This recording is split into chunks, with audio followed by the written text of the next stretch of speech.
morning light over Manhattan should have felt warm, but to Madeline Carter, it cut like ice. 7 months pregnant, one hand bracing her lower back, she stood outside the New York County Supreme Court with the kind of trembling breath a woman takes when she has already cried everything out. Her phone still held the last notification she wished she had never seen, an emailed receipt from the Plaza Hotel. Gavin Reed's name printed in bold, followed by a romantic package for two. Her husband, 2 floors above their penthouse apartment, he had spent the night with a woman half her age, wearing the perfume Maddie smelled on his collar 3 weeks ago. She remembered asking him, gently, whether something was wrong. He had only laughed, kissed her forehead, and promised he'd been working late. Now she knew the truth. A cold gust swept against her coat as a cab pulled up. Gavin stepped out in a tailored navy suit, sunglasses hiding the arrogance in his eyes. His mistress, sleek hair, red lips, a smug tilt of the chin, walked behind him, the way someone walks when she believes she has won. Gavin glanced at Maddie, the way a man looks at a stranger on the street. "So you actually came," he muttered to his lawyer. "This won't take long. She has nothing." For a heartbeat, Maddie wanted to crumble. Her doctor had warned her that stress could trigger complications. She shouldn't even be standing this long. But she had no choice. This was her child's future. She lifted her chin. "I'm here," she whispered to herself. "I'm not done." Then, a sound behind her. A black Cadillac Escalade rolled to the curb. The door opened, and a tall man in a charcoal suit stepped out, his presence slicing through the cold. Maddie froze. She knew that face from a photo she kept hidden in a drawer. Her father. The father she hadn't seen in 25 years. And he was walking straight toward her. Madeline Carter had never imagined her life would unravel so publicly. Before the betrayal, before the court summons, before the sleepless nights filled with worry for her unborn child, she had been a woman who believed in quiet happiness. She grew up in a small town in Ohio, raised by a foster family who meant well but kept their distance emotionally. They provided food and shelter, never affection. Maddie learned early that she would have to build her own warmth in the world. At 22, she moved to New York with nothing but 2 suitcases, a stack of community college credits, and a handwritten list of dreams folded inside her planner. She found work as an administrative assistant at a boutique architecture studio, answering phones, preparing presentations, and occasionally sketching simple layouts when the designers were overwhelmed. Her coworkers adored her reliability, her calmness, and the way she remembered everyone's favorite coffee order. Gavin had walked into her life during a corporate partnership meeting his tech company hosted. Wearing a sharp gray suit and a smile polished enough for a magazine cover, he singled her out immediately. She remembered thinking he was out of her league, too rich, too brilliant, too worldly. But he'd pursued her with charm, expensive dinners, and promises of a life she'd never have to struggle for again. Back then, she mistook grand gestures for love. Pregnancy had softened her world in ways she didn't expect. She read parenting books at night, placed a hand on her belly every morning, and whispered little hopes to the child she hadn't met yet. She believed Gavin would change. He had sworn he would. He even kissed her stomach once and said he'd be the kind of father his own had never been. But promises are easy when no one holds you accountable. The first warning sign came when Gavin began traveling more unexplained trips. Late-night meetings, a new cologne she didn't recognize. Then came the emotional distance, the coldness, the subtle jabs at her, lack of ambition. Still, she stayed. She wanted her child to have both parents. She wanted to believe the family she never had could finally exist. Yet beneath her gentleness lived a resilience forged through years of loneliness. People mistook her softness for weakness, but real strength often arrives in quiet shapes. Maddie didn't need to shout to endure. She didn't need power to persevere. Still, nothing prepared her for the moment she stepped into the courtroom lobby and realized Gavin intended to destroy her completely. He wasn't just seeking divorce, he was seeking control. And right when she felt the ground slipping under her feet, the man she thought she'd never see again appeared. Her father called her name. The New York County Supreme Court loomed above Madeline like a monument built from every fear she'd tried to outrun. Its marble columns rose into the gray winter sky, cold and immovable, as if the building itself knew the secrets people dragged inside. The sharp December wind bit through her coat, carrying the sounds of traffic, distant sirens, and the faint echo of reporters huddled near the entrance, waiting for the next scandal. Inside, the courthouse smelled of polished floors, paper, and the heavy tension of unresolved lives.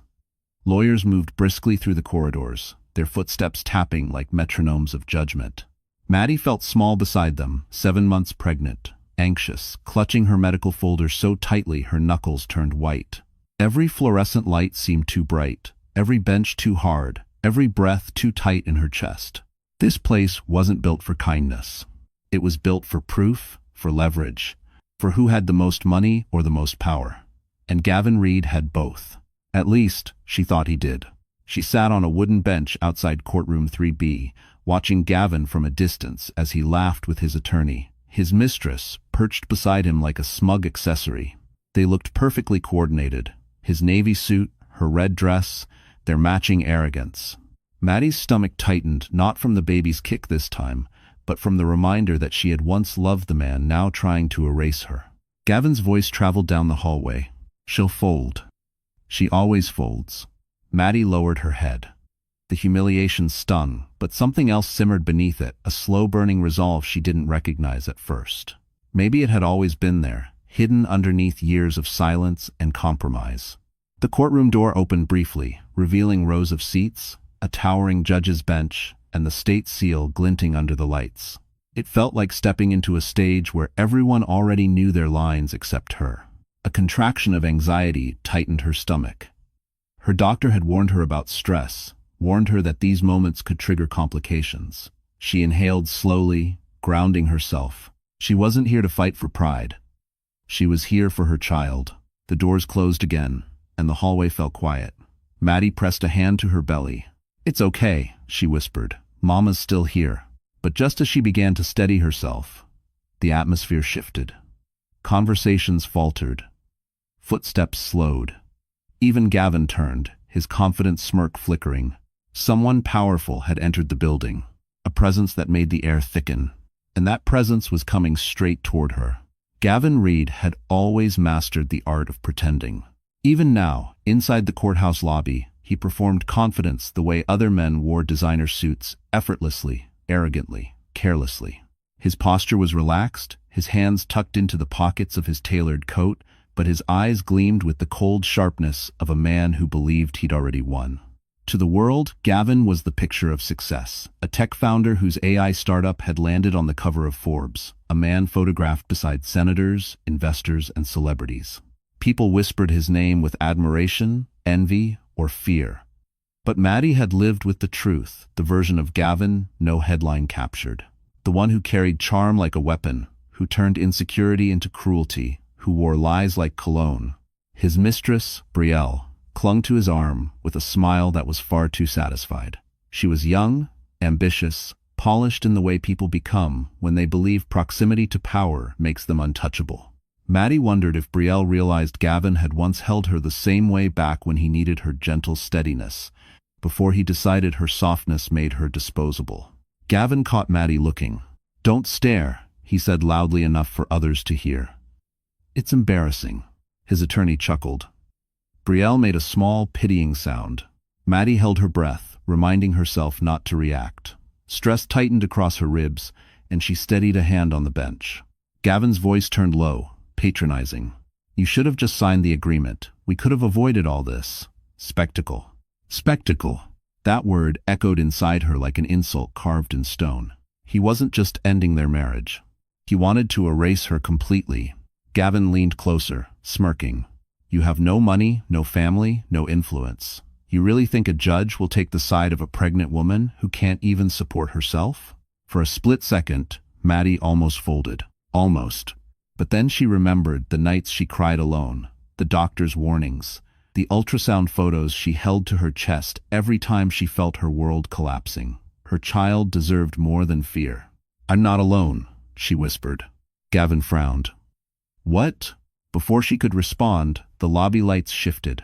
Conversations stopped. The doors opened, and an unmistakably high-profile security team entered. Black suits, earpieces, disciplined posture. Everyone turned. Even Gavin straightened. The man walking behind them carried a presence that made the room fall silent. And when his eyes landed on Maddie, Gavin's confidence finally cracked.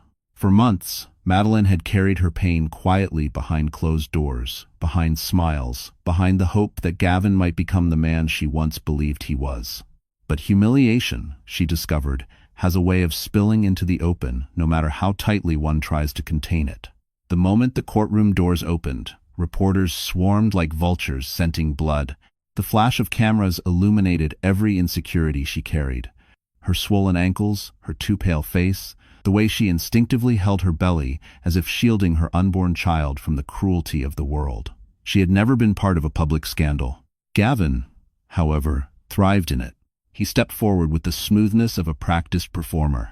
His hands slid around Brielle's waist as he posed subtly but deliberately for the cameras. The message was clear. I've moved on. She's irrelevant.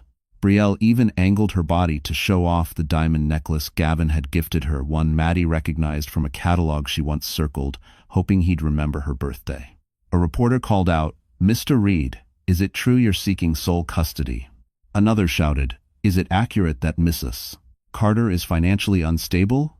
Gavin smirked, then shrugged dramatically. "I just want what's best for the baby." Maddie's throat tightened. The lie hit harder than any insult. He was the one who cheated. He was the one who spent company funds on secret trips.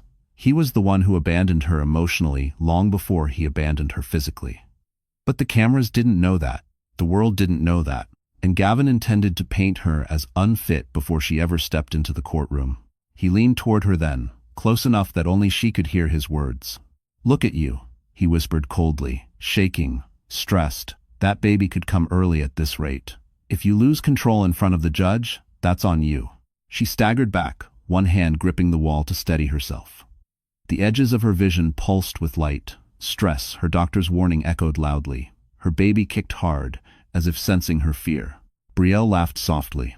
"Oh, honey," she said, feigning sympathy. "Maybe courts aren't the best place for someone in your condition."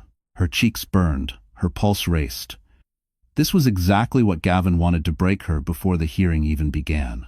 Then a sound cut through the chaos. Firm footsteps, deliberate, commanding. Security parted the crowd. Gasps rippled through the hallway. Gavin turned, confusion flickering across his face. Because the man walking toward them was someone even he couldn't afford to challenge. Madeline had always thought heartbreak was a private thing. Silent tears, quiet nights, whispered prayers into the dark. But standing in that courthouse hallway, surrounded by cameras and cruelty, she learned that some heartbreaks unfold under fluorescent lights, with an audience waiting to judge you. The pressure tightened around her ribs, her vision blurred at the edges. She sank onto a bench, one palm pressed to her belly as her child shifted anxiously. A nurse passing by paused. "Ma'am, are you all right? You look pale." Madeline swallowed.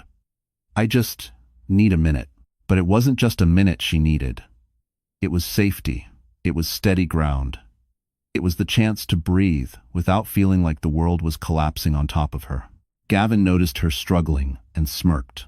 "See, this is exactly what I'm talking about," he told his lawyer loudly. "She can't handle pressure. How is she supposed to raise a child?" His words sliced through her more sharply than any doctor's warning. Her fingers trembled, her chest tightened. She closed her eyes, trying to steady her breathing the way her prenatal instructor taught her. In, 2, 3, out, 2, 3. But fear has a way of drowning even the best intentions. Her mind spiraled hospital bills, rent, baby supplies, custody battles, the terrifying possibility of raising her child alone. And somewhere deep inside, a quieter fear whispered, "What if Gavin is right? What if I'm not enough?" A tear slipped down her cheek. She wasn't crying because she was weak. She was crying because she was exhausted from being strong for too long. Sometimes, she reminded herself silently, strength isn't loud. Sometimes, it's just surviving the moment you want to collapse. Still, her body was reaching its limit. Her hands trembled uncontrollably, and a wave of dizziness swept over her. For a terrifying second, she thought she might faint. Suddenly, a firm, calm voice broke through the haze. "Madeline." She looked up. The man approaching her, the man whose presence had silenced even the reporters, had eyes that mirrored her own. Deep brown, familiar, searching. He knelt beside her, his expression tightening with concern. You shouldn't be going through this alone. Gavin stiffened. Who the hell are you? He snapped. The man rose slowly, turning toward Gavin with the controlled power of someone used to commanding boardrooms. My name, he said, is Christopher Hale. The entire hallway gasped. Madeline's breath caught as his gaze returned to hers, gentler now. I'm your father, he said softly. I'm here for you. And for the first time that morning, Madeline felt the ground shift, not beneath her, but in her favor.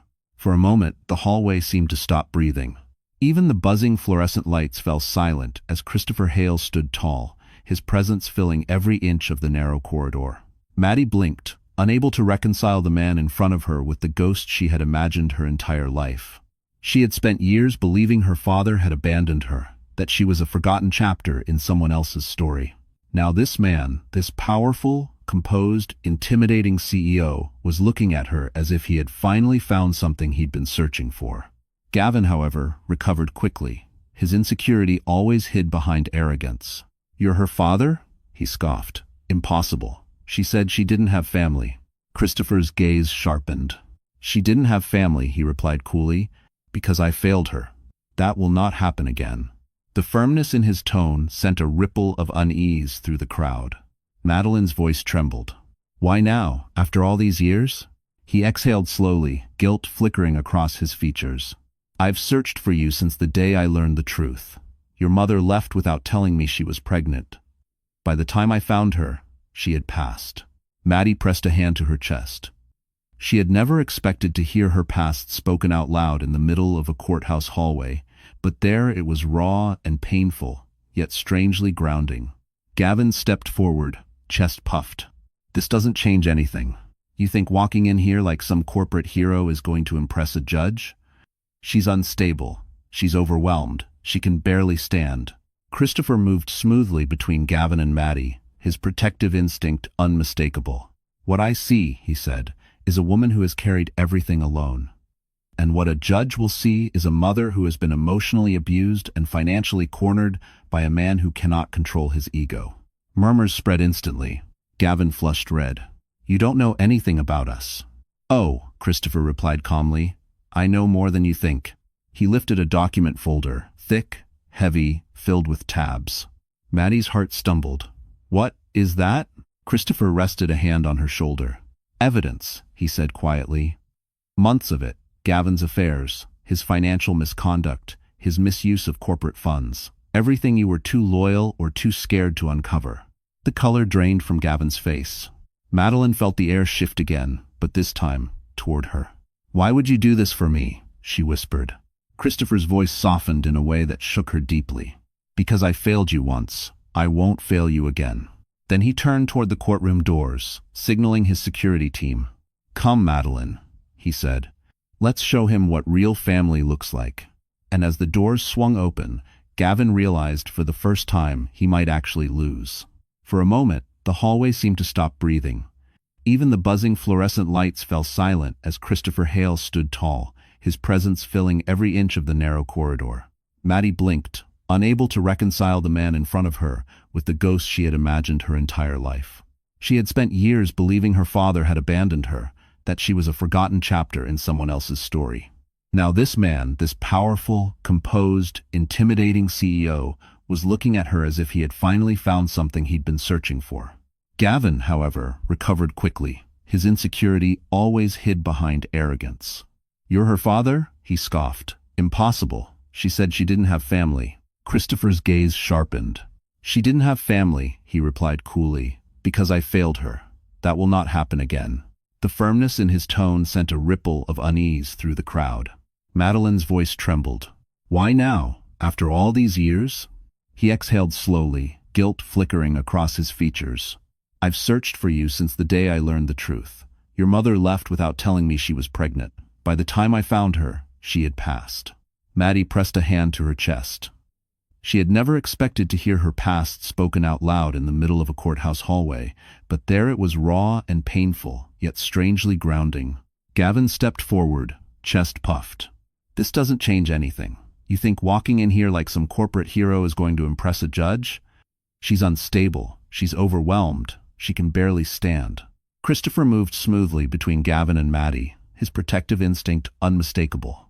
"What I see," he said, "is a woman who has carried everything alone. And what a judge will see is a mother who has been emotionally abused and financially cornered by a man who cannot control his ego."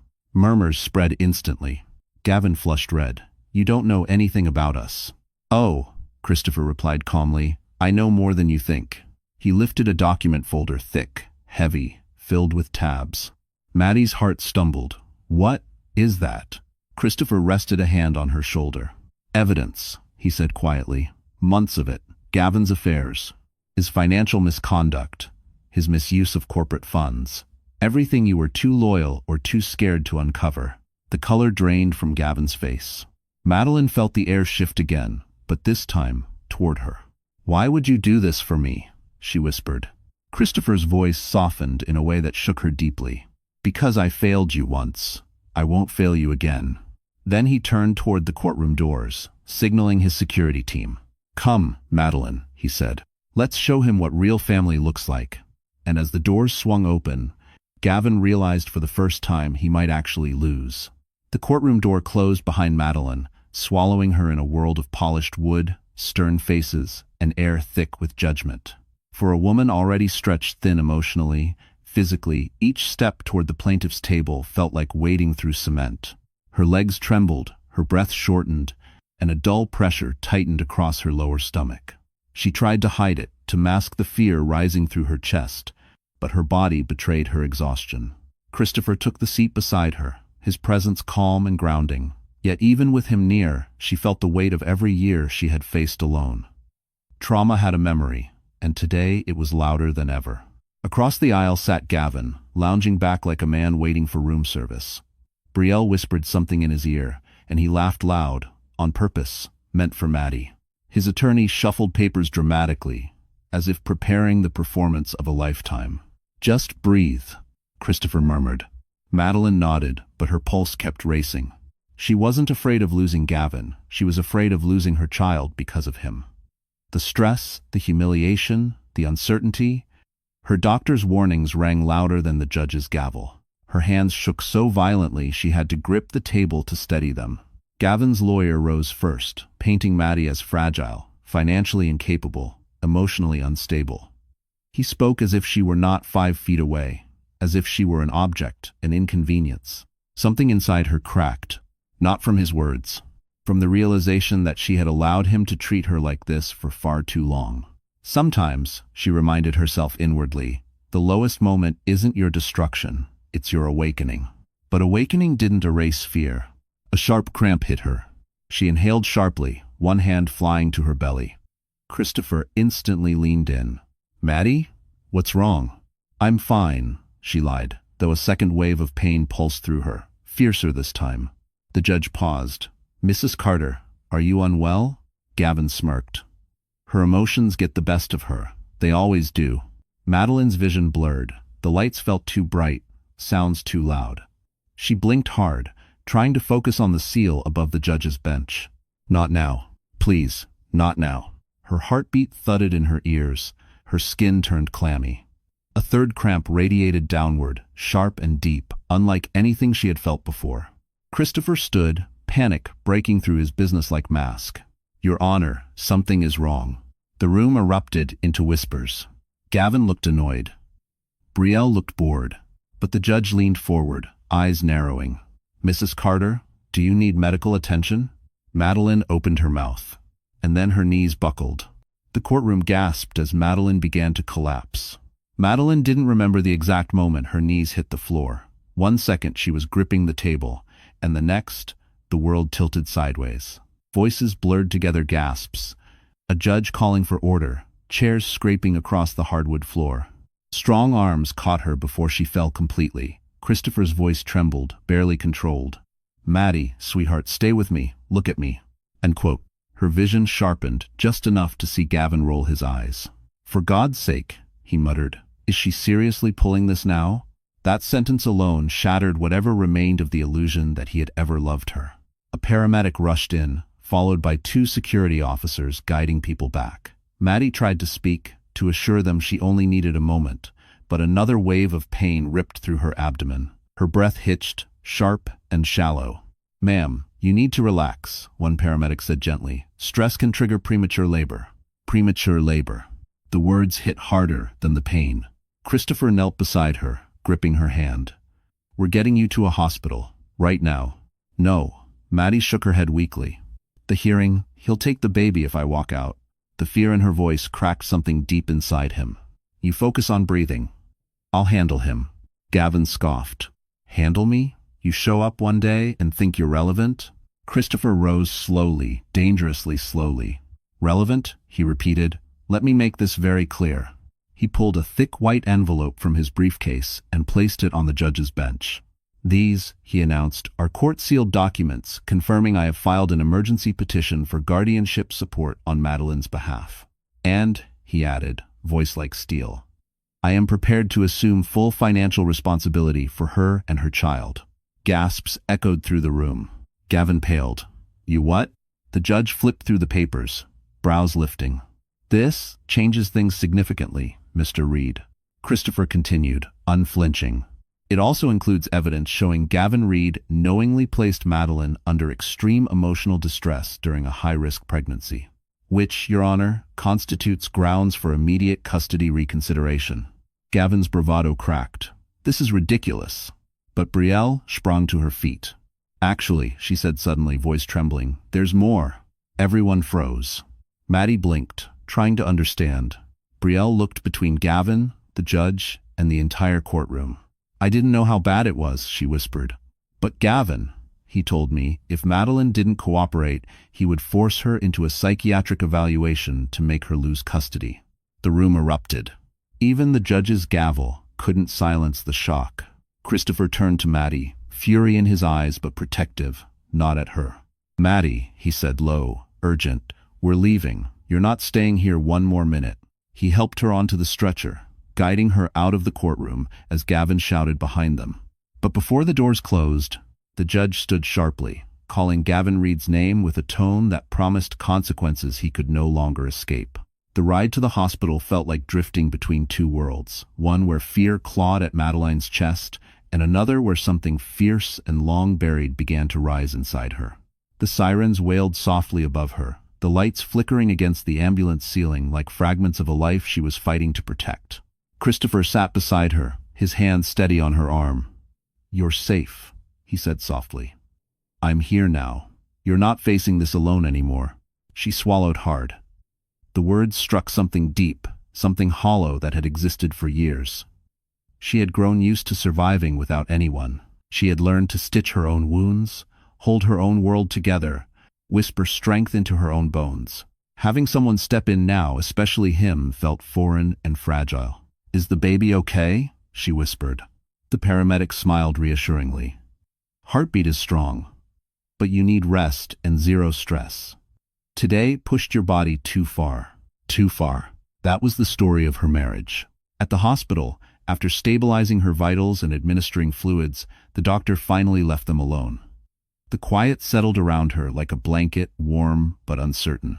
She stared at her hands, still trembling slightly, and for the first time, she allowed herself to feel everything she had been pushing down. Years of dismissal, months of betrayal, days of fear. She let the tears fall, not because she was weak, but because she had survived. Christopher took the chair beside her bed. "Madeline, I can't change the past, but I will spend the rest of my life making up for it. You deserved a father. You deserved protection. Why does no?" She looked at him through watery eyes. "Why did you keep searching for me?" "Because losing you was the greatest regret of my life," he replied, voice cracking. "And because every story deserves a chance to start over, even mine." His sincerity unraveled her. For so long she'd believed she was unwanted, unseen. Yet here he was, shattering every lie she had been raised to believe. Sometimes, she realized quietly, life doesn't give you the people you want. It gives you the people you need, right when the world tries to break you. A soft knock interrupted the moment. A nurse stepped inside. "Miss Carter, someone is here to see you." Madeline frowned.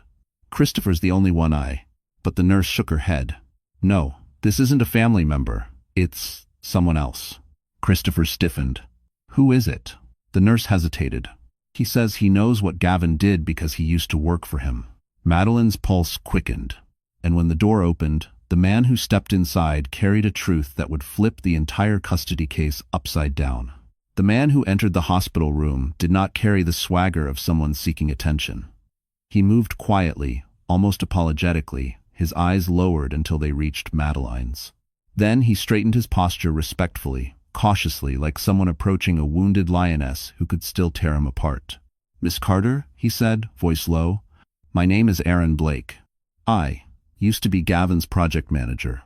Christopher watched him like a hawk, arms crossed, ready to intercept any threat. Madeline simply nodded, exhaustion still weighing on her, but curiosity forcing her to stay alert. Aaron rubbed the back of his neck.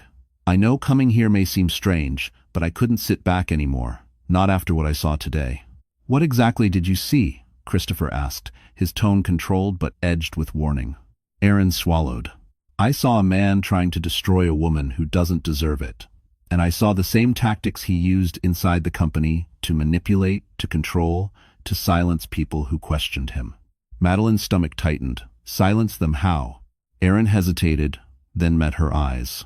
"Gavin paid employees to lie about you. He instructed the PR team to prepare a narrative about your emotional instability. And he planned to leak medical records claiming you were unfit to parent." Her breath caught. That wasn't just cruelty, that was calculated malice. Christopher's jaw clenched. "You have proof?" Aaron nodded, pulling out a flash drive. "Emails, voice recordings, financial trails, everything. I made copies before I resigned. Gavin doesn't know I have them." Madeline pressed a hand to her chest, overwhelmed. "Why? Why help me?" Aaron's expression softened with something that looked almost like guilt. "Because I stayed quiet too long. I watched him ruin careers. I watched him use people. And when I saw you collapse in court today..." He paused, voice cracking slightly. "I realized staying silent made me no better than him." Madeline blinked back tears, not from fear this time, but from something she had rarely felt, being believed. Sometimes, she thought, salvation comes from the people who once walked beside your enemy. Christopher stepped forward and accepted the flash drive. "This will end him." Aaron nodded. "There's more. Gavin has been hiding funds offshore. Fraud. Enough to trigger a federal investigation. I can testify." Christopher's eyes lit with something fierce and protective. "Mr. Blake, you may have just saved my daughter's future." But Aaron wasn't finished. "One more thing," he said quietly, "and it's about Brielle." Madeline's heart skipped. Aaron exhaled shakily, lowering his voice. "She's not who Gavin thinks she is, and she's about to flip everything upside down." End quote. At that moment, the hospital door swung open, and Brielle herself stepped inside. Brielle stood in the doorway, her face drained of the confidence she wielded like a blade in the courtroom hallway. Without the expensive coat, without Gavin gripping her waist like a trophy, she looked smaller human, even. Her eyes flicked from Aaron to Madeline to Christopher, and for the first time, there was no arrogance in her posture, only fear. Aaron stiffened. "You shouldn't be here. If you haven't seven breast." "I know," Brielle whispered. Her voice trembled so softly, Maddie barely recognized it as the same woman who mocked her only hours earlier. "But I needed to talk to her." She stepped further inside, hands twisting nervously. "Maddie, I'm sorry." The words seemed to freeze the air. "Sorry?" Brielle inhaled shakily. "I never meant to hurt you. Not at first. I didn't even know Gavin was married. He told me he was separated. Said you were unstable. That he was trying to protect the baby from you." Her voice cracked. "He lies so easily it sounds like the truth." Madeline said nothing. She didn't trust her voice yet. Christopher remained on guard. "What do you want, Miss Turner?"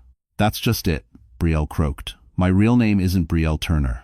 She reached into her purse and handed Christopher a worn ID card. Aaron's eyes widened.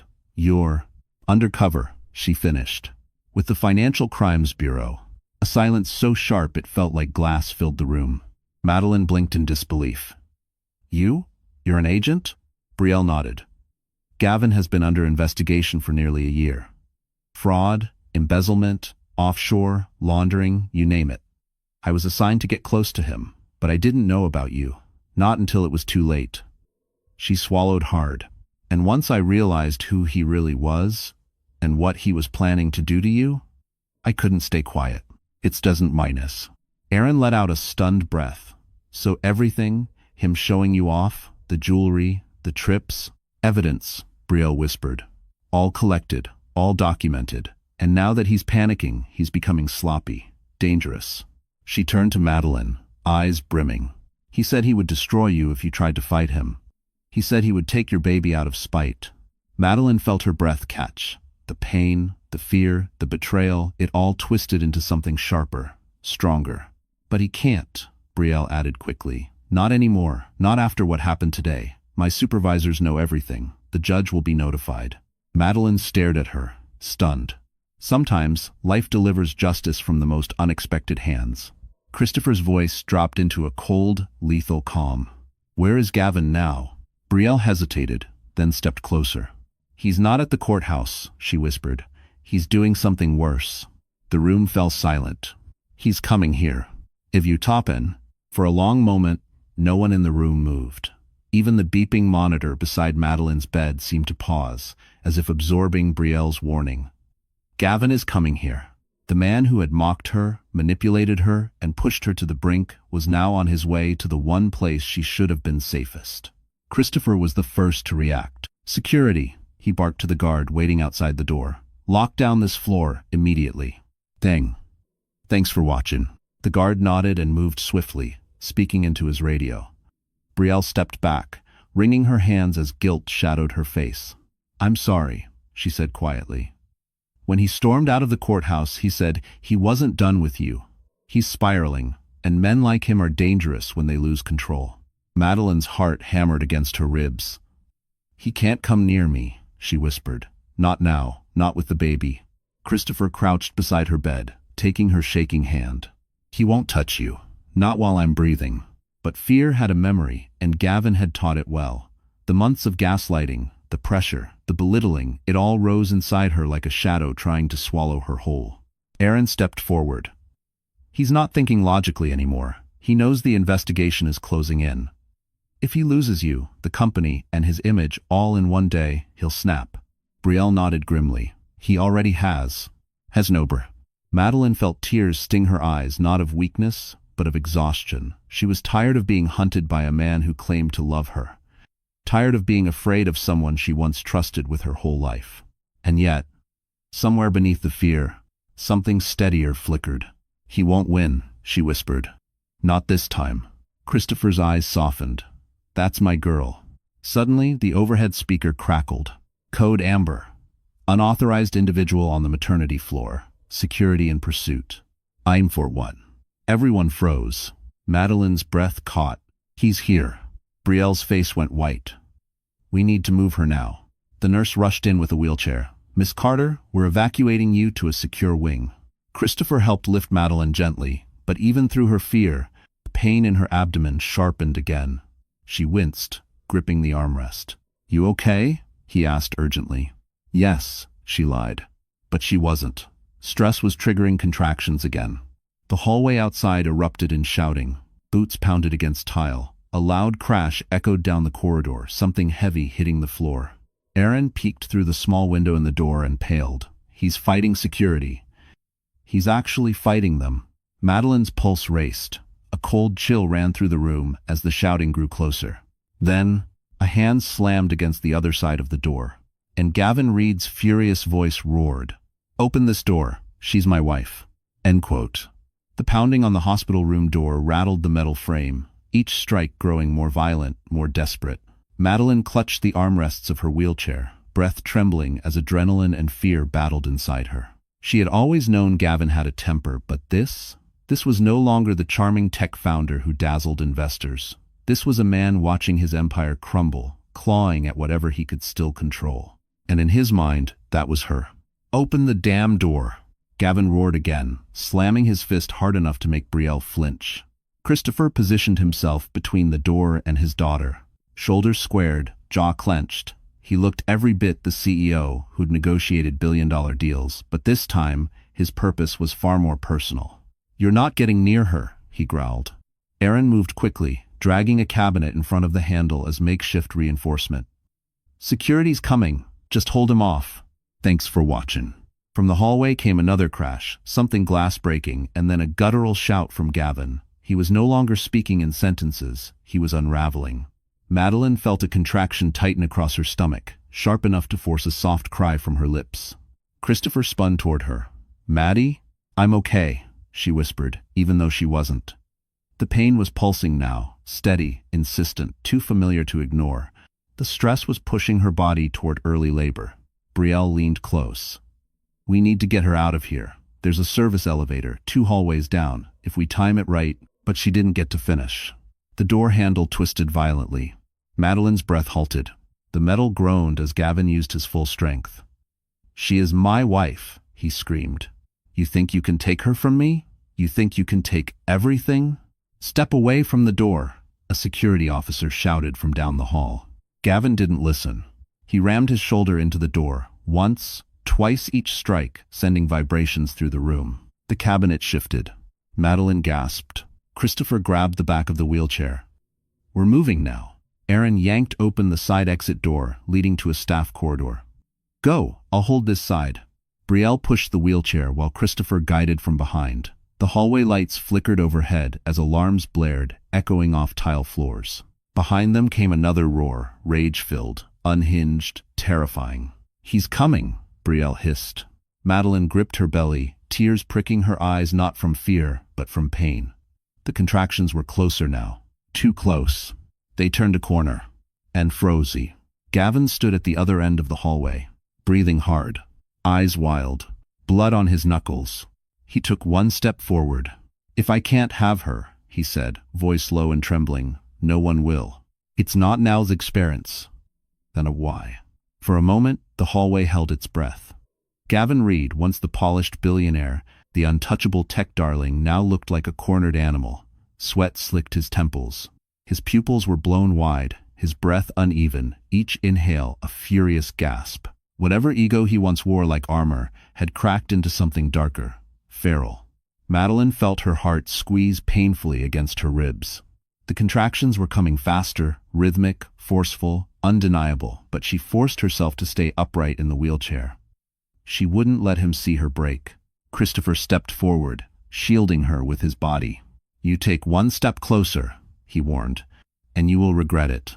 Gavin laughed, a sound drenched in madness. "You think you can steal my wife? My child? My company?" Christopher's expression didn't change. "You lost all of those long before today." And Aaron appeared behind Gavin, breathless. "Security's on the way, Madeline. Keep moving." But Gavin spun around, wild and unpredictable. "You traitor," he hissed at Aaron. "You think you can betray me and walk away?" Before Gavin could lunge, Brielle stepped forward. "No, Gavin," she said quietly. "You don't get to hurt anyone else. Not anymore." He froze, not out of fear, but disbelief. "You?" She lifted her badge, small, metallic, undeniable. "Financial Crimes Bureau. And you just committed a federal offense the moment you stepped foot on this floor, with intent to intimidate a protected witness." Gavin's face drained of color. But the twist wasn't over. A voice rang out from the far end of the hallway. "Drop the act, Gavin. It's over." 3 agents emerged, badges raised, weapons holstered but ready. Hospital security followed behind, forming a barricade. Gavin staggered backward. "Wait, hold on, this is all a misunderstanding." One agent shook his head. "We have evidence, witness statements, financial documents, and recordings. And now, video of you attacking security in a restricted medical unit." Christopher exhaled, tension draining from his shoulders. "You're finished." But Gavin wasn't looking at the agents or Christopher. He was looking at Madeline. "After everything I gave you," he whispered, voice cracking with wounded pride. Madeline met his gaze, tears filling her eyes, but not for him. "For everything you took," she said softly, "I survived, and I'm done surviving you." The agents closed in. Gavin screamed a raw, broken sound and lunged one last time. Straight toward Madeline. Time fractured. Christopher moved. Aaron moved. Brielle shouted, but the agent closest to Gavin reacted first. A single decisive motion, his arm locked around Gavin's shoulders, slamming him to the ground with controlled force. Handcuffs snapped shut. And for the first time, Gavin Reed could not get up. The hallway fell silent. Then Madeline inhaled sharply. Her water broke. "Christopher," she whispered, eyes widening. "The baby's coming." The moment Madeline whispered that the baby was coming, everything shifted. Fear no longer belonged to Gavin Reed, or courtrooms, or evidence folders. Fear became visceral, physical, wrapped around the most precious heartbeat growing inside her. "Get a delivery team in here now," a nurse shouted as the hallway erupted into urgent movement. Christopher tightened his grip on the wheelchair handles.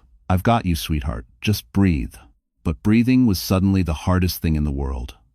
A contraction ripped through her, sharp and overwhelming, forcing a cry from her throat. Sweat gathered along her hairline as her vision wavered. "It's too early," she gasped. "It's too soon." "No," Christopher whispered, leaning close. "He's just ready to meet you, and you are ready to meet him." They rushed her through the hospital corridor, the alarms fading behind them, Gavin's screams growing distant as agents dragged him away. For the first time in months, the danger wasn't outside, it was inside her body, demanding everything she had left. Inside the delivery room, lights glared down. Doctors moved with practiced urgency. "Baby's heart rate is stable," one announced. "But she's in active labor. Let's move." End quote. Madeline clung to the rails of the bed, her breath coming in sharp bursts. Fear clawed at her, fear of losing control, of losing her child, of failing before she had the chance to start over. Christopher held her hand steady, grounding. "I'm right here. I'm not leaving." Another contraction hit, stronger than the last. She cried out, pressing her forehead into the pillow. A nurse stroked her shoulder. "You've got this, honey. You're stronger than you think." Madeline shook her head. "No, I'm not." Christopher squeezed her hand. "Yes, you are. You survived things most people never could. This is the part where you rise." Her tears poured freely now, not from fear alone, but from the overwhelming truth of those words. Strength wasn't the absence of pain. Strength was choosing to push through it. Hours blurred. Pain, breathing, pushing, trembling, praying. Every ounce of her energy poured into bringing a tiny new life into the world. And then, a cry. Small, sharp, perfect. The doctor smiled. "It's a boy." Madeline collapsed back onto the pillows, sobs breaking free as they laid her son on her chest. His warmth, his weight, his miracle existence, everything she had endured, every betrayal, every wound felt like it had led to this moment. "He's beautiful," Christopher whispered, voice breaking as he touched his grandson's tiny hand. Madeline kissed the newborn's forehead. "Welcome, baby. Mama's here." Doesn't T94A. But the moment of peace lasted only seconds. A nurse hurried back inside, breathless. "Miss Carter, the judge has called an emergency hearing." Madeline looked up, stunned. "They're ready to rule on custody tonight." The words "emergency hearing" hit Madeline with the same force as a contraction. She clutched her newborn son protectively, heart pounding as nurses exchanged nervous glances. The doctor tried to reassure her, but stress still crackled in the air like static. Christopher stepped closer. "You don't have to go anywhere. You just gave birth." But the nurse shook her head. The judge insisted. "The case has escalated due to new evidence and security breaches. She wants to rule tonight immediately." Christopher's jaw tightened. Gavin caused every ounce of this chaos, and now he still thinks he gets a say? "Not if we do this right," Aaron said from the doorway, laptop in hand. "The evidence is ready. Every document, every recording, every financial trail organized and submitted." Madeline held her son tighter, his tiny fists unfurled against her chest, soft and warm and impossibly small. "How am I supposed to face a court like this?" she whispered. "I can barely stand." Christopher crouched beside her bed. "You don't stand alone. You're not the woman he manipulated anymore. You're a mother now, and you fight differently when you're fighting for someone else." Desires of another. A nurse gently lifted the baby to check his vitals. "He's healthy, Miss Carter, strong. You did everything right." Tears stung Madeline's eyes. Maybe for the first time, she believed that. Moments later, a hospital wheelchair arrived. They helped her sit, wrapped her in a soft blanket, placed her son in her arms. The hallway felt calmer now, not like a battleground, but like a path she was finally ready to walk. As they approached the temporary courtroom set up in a secure wing, voices echoed beyond the door. The judge was already inside, so was Gavin, handcuffed, flanked by agents, face twisted with a mixture of rage and disbelief. When he saw the baby, his expression changed. "That's my son," Gavin rasped. Madeline looked him square in the eyes. "No, he's my son." The judge raised a hand for silence.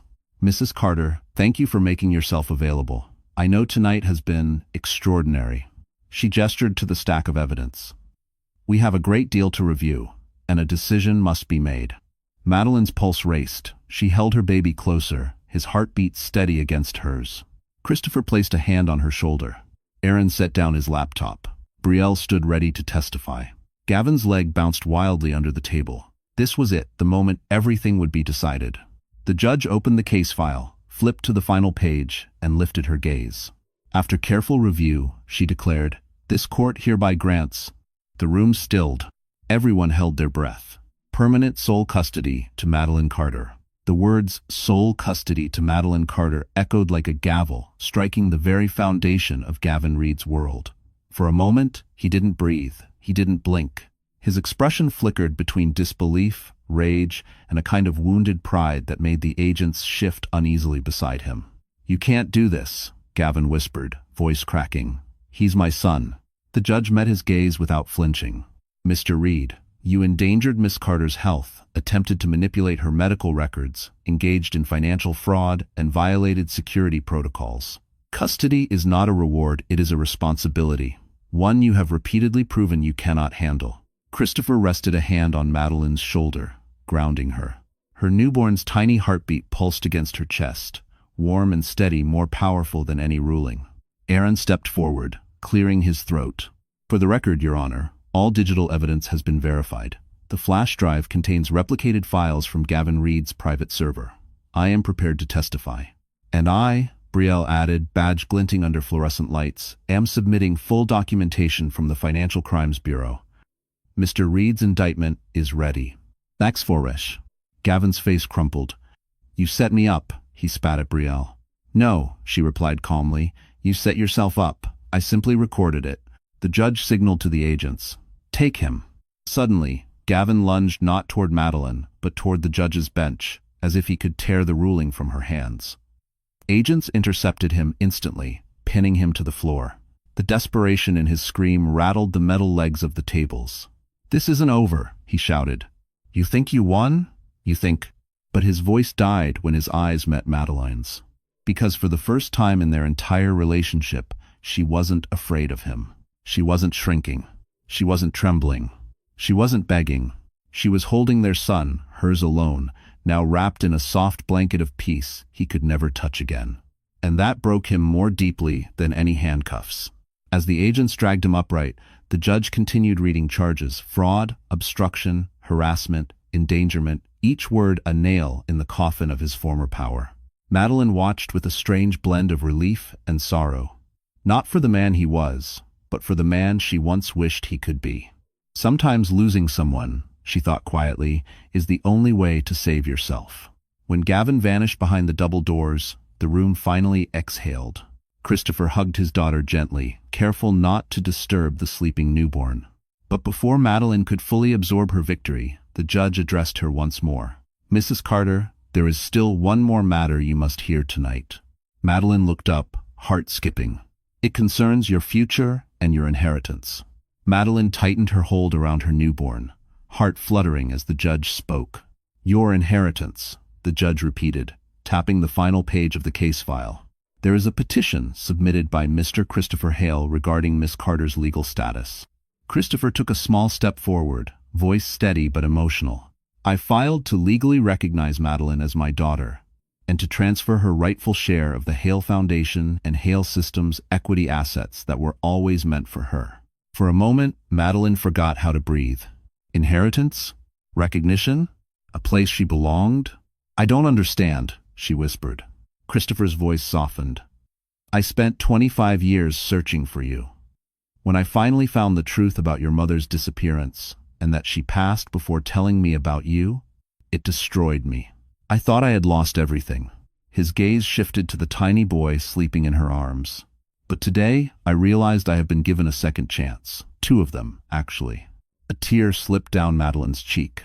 Her entire life, every moment of loneliness, every holiday spent feeling unwanted, every night she prayed her child would grow up differently began to unravel into something new, something brighter. The judge nodded. The court approves temporary guardianship support from Mr. Hale and schedules a fast-track hearing for legal recognition. In the meantime, Miss Carter is granted full protection, financial security, and immediate relocation assistance. Madeline blinked. Relocation? Christopher smiled gently. A townhouse in Upper West Side. Safe, private, it's yours. Her voice cracked. Why are you giving me all of this? Because you deserved it before you ever had to fight for it. Those words felt like a salve to wounds she didn't know how to name. Aaron stepped closer. You're not just safe now, Madeline. You're untouchable. Brielle nodded firmly. Gavin can't hurt you anymore. His world is over. Thanks for watching. Madeline exhaled a shaky, freeing breath that seemed to leave her body years lighter. For the first time in forever, she wasn't merely surviving. She was stepping into a life where she could build something, where her son could grow up protected, loved, surrounded by people who chose him, not used him. Miss Carter, the judge added, one more matter. You have been granted a legal advocate to assist with your transition. Someone recommended highly. Isn't too. Before she could ask, a soft knock sounded. Christopher smiled knowingly. Come in, he said.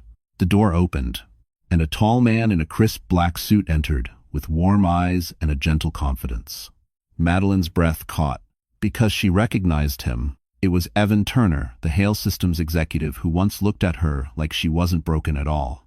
Madeline had spent the first 28 years of her life believing she was meant to survive quietly, never imagining she would one day stand in a room filled with people choosing her, supporting her, fighting for her.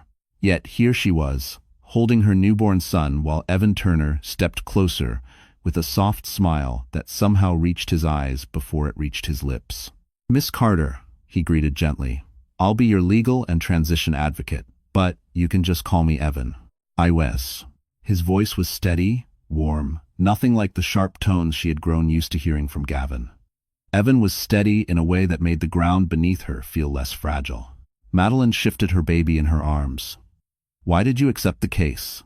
Evan hesitated, then answered truthfully. Because good people deserve someone in their corner. And because I've seen enough of life to know that strength like yours shouldn't have to stand alone. End quote. Her cheeks warmed, but not with embarrassment, with recognition. Someone finally saw her not as a burden or a stepping stone or something to control, but as a woman rebuilding her entire world. Christopher rested a hand on her shoulder. You're going to have help every step of the way. For the first time, Madeline believed him. Evan glanced at the newborn, his expression softening. He's perfect. Madeline smiled, a genuine one that reached all the way to her tired eyes. He saved me, she whispered. Even before he was born. Outside the temporary courtroom, an agent approached. Gavin Reed has been transported to federal holding. He'll face charges first thing tomorrow. No bail recommended. Justice. Real, tangible, undeniable justice. Madeline exhaled, a long release of years of fear she didn't need to carry anymore. Sometimes, the ending you think will break you becomes the doorway to the life you were meant to have. Hours later, she was wheeled back to her recovery room. Christopher kissed the top of her head. Aaron promised to testify at every hearing. Brielle squeezed her hand before leaving to file final reports. Then Evan lingered at the door. If you ever need anything at all, he began. Madeline looked down at her son, then back at him. Maybe I will. He smiled, quiet, hopeful. Then I'll be here. It's Brazenant. As the sun rose over Manhattan, golden light spilled through the hospital window, warming her face. For once, the city felt like a place that belonged to her, not a battlefield, but a beginning. She kissed her son's forehead. This is our life now, she whispered. And no one will ever take it from us again. And with that, Madeline Carter stepped into her new world. Not broken, not afraid, but whole. A woman who lost everything and gained exactly what she deserved. So, that's how the story closes tonight. And if you are still here, listening until this very last moment, then something in Madeline's journey must have touched your heart in its own quiet way. Maybe it reminded you of your own strength, or of a moment when life asked you to rise, even when you felt you couldn't. You know, the Stoic Marcus Aurelius once wrote, "The obstacle is the way." I was call. And Madeline's story shows us exactly that.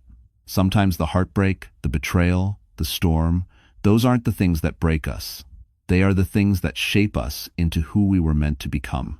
In life, you deserve safety. You deserve truth. You deserve people who choose you without conditions. And if you haven't found those people yet, please remember, your story isn't over. Healing isn't loud, but it is real, and it belongs to you. If tonight's story gave you even a small spark of hope, then I invite you, our wonderful friend watching right now, to like the video, share it with someone who may need it, and subscribe so you don't miss the next journey we take together. You matter, and your next chapter can be brighter than you imagine.